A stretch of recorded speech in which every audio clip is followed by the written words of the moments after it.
guys, ito na ang moment of truth, no?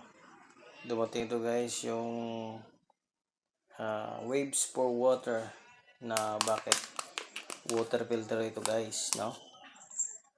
Kasi dito sa amin yung tubig namin is kulay manilaw-nilaw galing puso, no? So parang marami siyang kalawang. Yan, no? Tingnan mo dyan guys.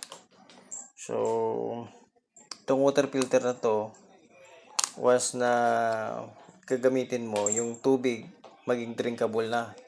Ito, ang tubig na to di namin mainom. So ginagawa lang pang hugas, kahit pang laba to sa puti, hindi pwede ito, no? So ito ngayon, subukan natin kung gaano kalakas itong o katotoo, kasi daw sabi sa manual nakakapatay ito ng mga bakterya, mga salmonella, E. coli at iba pa, no, mga bakterya. So ito guys, may sabitan siya, yung filter dito yon mismo, yung direction ng flow, ito yan.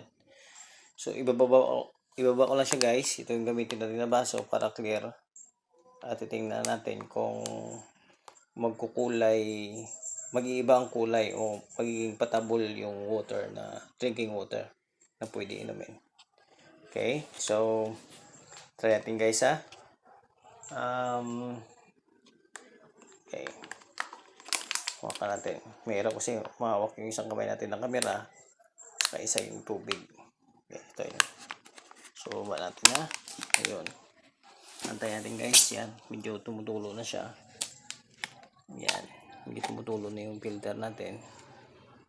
Ayan, makikita natin guys yung tubig niya. Yan o, clear na o. Ayun, malakas din pala. Akala ko may natumulo. Ayun. Okay. Oops, parang may leak. Okay,